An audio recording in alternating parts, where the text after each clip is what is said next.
already on our way to that, probably faster than I thought we would be, and really excited for what's to come in the future. Hey Adam, sort of along those lines in terms of the roster building, you've been pretty disciplined from the start. You didn't sign, you signed a lot of guys in free agency, but not a lot of splashy contracts. Didn't make trades in the draft in terms of giving picks. A lot of fans, of course, want those bigger moves. There might even be a player on your former team they were interested in. What would you say to the people about that discipline versus trying to make those bigger moves? How do you kind of explain your philosophy now that we're all the way kind of through this?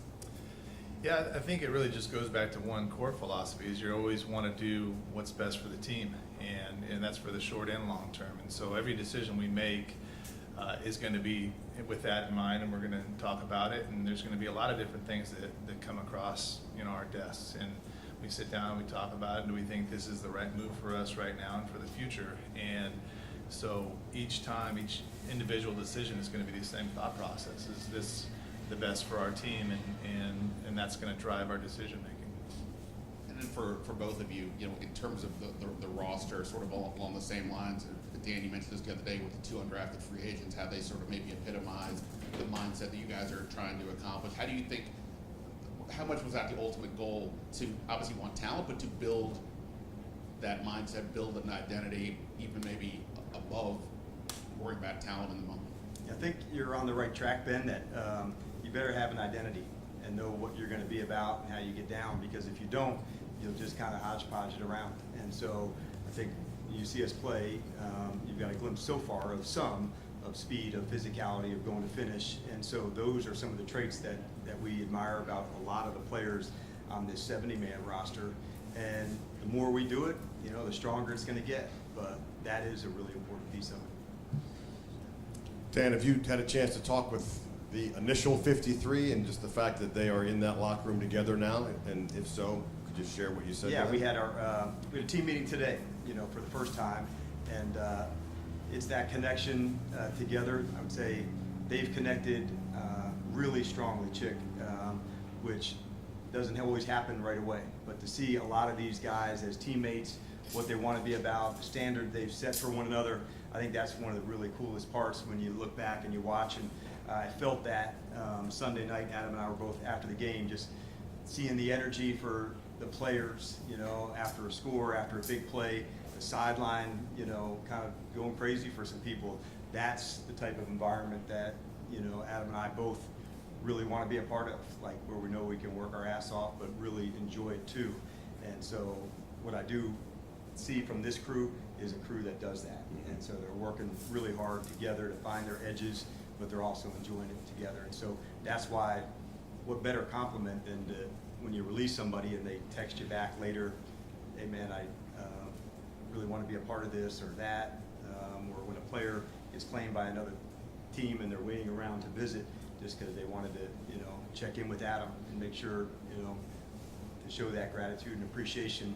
That doesn't happen everywhere, Chick. And so to see that, I don't think there could be a better compliment of the people that Adam has brought in, that they stand for the bright stuff. And Adam, you mentioned this is the first time to be in that chair. You've been through the process, but now you're in that chair having those conversations one-on-one with these players. Was it different? Did you learn something? Did anything surprise you about being the guy who's deciding the fate of guys?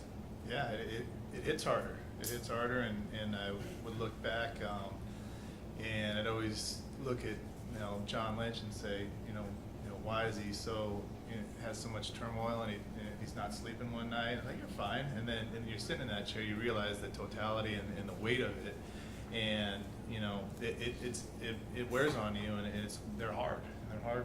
These are guys that you see out here every day, and they're working their tails off, and they're going for it. And so when you're having those conversations, you understand like how much it means to them and how much it means to you, and you want to keep every one of them, because they're all worthy of being there, but you can only keep 53 and another 17. So I now understand how hard that is and how much it weighs on you, and it's tough. Yeah.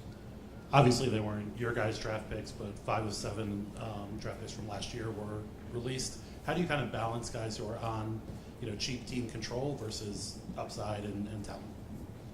Yeah, I think you know, in regards to the draft picks from last year, and I think DQ hit it on the other day, Mitch.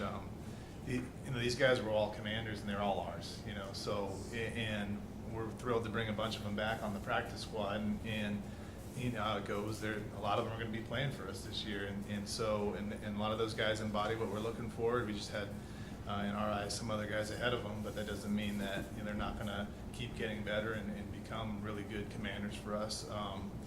But you're always, you know, we're trying to win, and it goes back to his initial press conference. We're recalibrating, so we're not, you know, we're trying to build for the long term and win championships, you know, year in and year out, but we're also trying to win right now.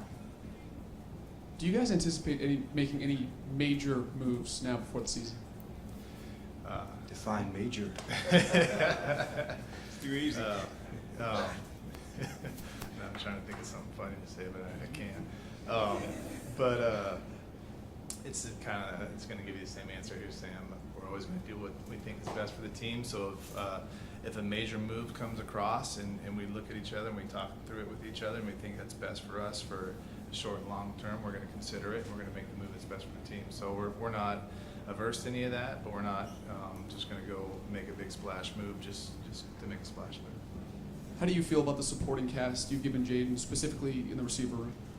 Yeah, we really like those guys, Sam, and that's why we felt we were comfortable with making the moves we made. And the guys that we have now are getting better and better each week, and not just the receiver room, but then you have three running backs that can catch the ball out of the backfield, and one who's a specialist at it, and Brian Robinson, I think, is underrated at that, and then Jeremy McNichols is a jack of all trades, and then you got the tight end room where we got 4 really good tight ends on the roster and a fifth one on the practice squad that can all catch the ball. So that group of eligible receivers we think is really good and have gelled really well with Jaden. 2 significant contributors to the team in the last week traded away for basically pick swaps coming back. Was there any consideration trying to get players back, or was that always kind of long-term versus short-term considerations? Yeah, I think you look at all the options when you do that, and you have conversations back and forth about what you're getting for compensation, and so oftentimes I think certainly Ridgeway was a pick swap. I disagree with you a little bit with Jahan on a pick swap, but we got some good value for Jahan. Or picks instead of a player. Anyway. Yeah, picks, yeah. But yeah, you look for, and if it's players that help your team, then you definitely consider that. In our estimation, the trade that we made was the best value for us, and if there was players that we thought could help us in the short and long term, we would have considered that too. But in the end, we thought this was the best deal. And the long-term mindset makes a ton of sense. You both talked about True North and recalibration, but does that get more difficult as you get closer to the season and it's like, hey, Tampa's in 10 days. Does it change, or do you have to put blinders on, kind of? I think it's a lot harder to get good players at this point in the season than it is in March and really in April. Those are the times when you can really get a lot of good players, and there's just not as many out there right now.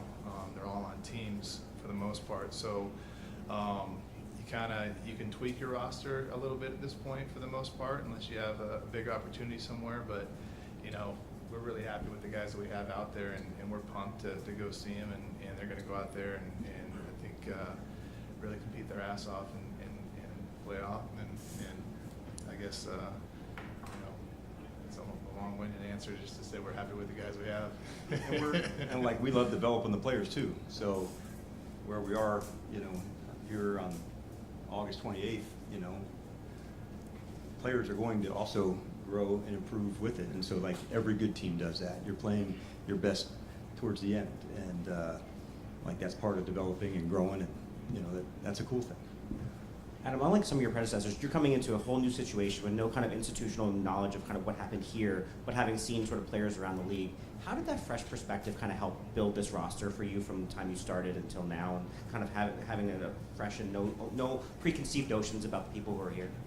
Yeah, it's great to come in, and it's also good. It's good for me to have a fresh set of eyes, but it's good for the players that were here to have, us having a fresh set of eyes on them and allowing to, evaluate them for what we see. And so I think along with the guys that we brought in, I can't be more complimentary of the guys that were already here and the way they bought into what DQ was doing and really having just a kind of a renewed sense of what they're doing. And I could go on, but the big names, you got Jonathan Allen, you got Deron Payne, you got Brian Robinson, Sam Cosme, Terry McLaurin, all those guys bought right into what DQ was doing. So that was really cool to see because they didn't know us from anything either, just like we didn't really know them from anything, and they bought right in, and that was cool to see. So we're really, really proud of that, really happy and thankful to them for that. And Dan, same thing. How cool is it as a coach to almost get a chance to help along with Adam kind of mold a roster in terms of the players you see the scheme fits for? Yeah, there's a lot of excitement. As hard as the last couple days are, there's also a sense of like excitement to see this puzzle come together and clear it and go. And so when you have that, you can feel why we are so excited for this group and that's about to go out to practice. There are a group of guys that are absolutely going to go for it, and that's what we're looking for. So it's cool to see this puzzle come to life and see how it all fits together and the pieces fit together. And so like it's a really cool experience, and you can feel our excitement for it because we know what they can do. How do the two of you approach that practice squad construction? Are you guys looking at it like, all right, we want to bring in 3 running backs, 2 wide receivers, or are you just looking for the best 17 players that you can add to the roster?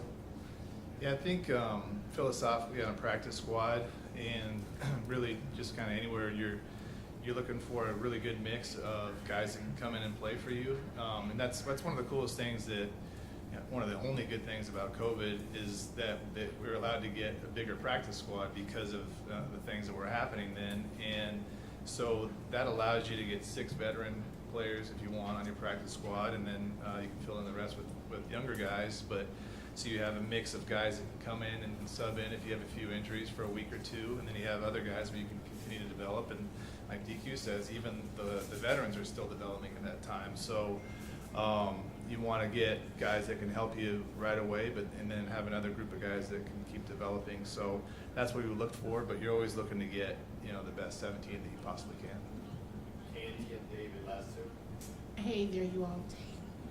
But I had to, but it's fine. So We'll allow your 2, Candy. You've earned it.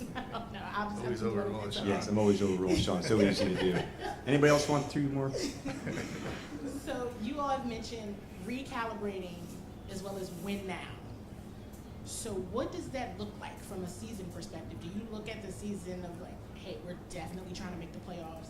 Let's try to get at least 10 wins, 7. What does it look like? Just for you all's perspective right now in current state, what does that look like for you all? Yeah, I think I can answer that one first, and I'll kick it over to Adam. The win now is not way down the line. It's not this, the end of the season, and I get that's what a lot of people want to do. But I think we'll miss everything if we do that and look to what's down the line as opposed to like, how do we just go and keep attacking it, keep getting better. It's our division, all of that. And so if we do what we're capable of doing and play the way that we want to play, we'll be really proud of those results. But to say where it's going to be so far down the line, not interested in that. Just want to see how good we can get and then do it again and do it again. And if we do those over and over, there'll be some really cool things that'll come from that. Yeah, that's my answer too. No, it's really just getting better every day, and then the rest will take care of itself. I know these last couple of days have been tough for players, families, yourselves, so I really just want to know how you all are doing. Well, we appreciate that. It's hard for us, but nothing compared to the guy that sits across from us in those seats. And I think that's what maybe was so remarkable for some of those guys to reach out and want to connect with us, knowing that they really want to be a part of this locker room, Candy. And I think what a cool compliment to the players who are in that locker room. That's who they play for, one another. And so to have that experience of wanting to be here so significantly, that means a lot. And I think what a cool compliment to those guys in the locker room. I'd agree. It is hard for us, but it's definitely harder for the players. But it's hard for everybody in the building because you develop relationships with all these guys, and I commend everybody in the building for handling it with class. Everybody who was part of the operation, because there's a lot of people involved in that, from sports staff to coaches, and really everybody in terms of getting all that handled in a first-class manner. And we appreciate the players the most for handling it in a first-class manner and handling it the way they did, and appreciate everything they've done out there, and a lot of them what they'll continue to do out there. Good afternoon, gentlemen. Good afternoon. How much did the NFLPA declining the option to have the emergency quarterback come off the practice squad impact your decision to keep 3 quarterbacks on the active roster? You want me to take it? Sure. Not a lot. I think as you look at it, we thought Jeff did a really good job throughout. Got better and better and better throughout training camp, or throughout the off season and training camp. And we thought, at that point when we were making those decisions, that Jeff earned a spot on the 53. So we have Jaden and Marcus, and then the third spot was open, and Jeff went and took it. So. Proud of him and proud of the way he played, and I think he earned it. It's a really cool quarterback room here, David. The coaching, their connection together, and to see these 4 guys working together and in support of it, all that goes into it. It was by design that we were going to be heavy into that space from a coaching point of view, and to see that transfer into the players and the belief in them, it's been all we'd hoped it would be. All right, you guys have a good one. Thank you. Hydrate. Thanks, guys. Yeah. Yes. Coke Zero, round of food. Old fashioned.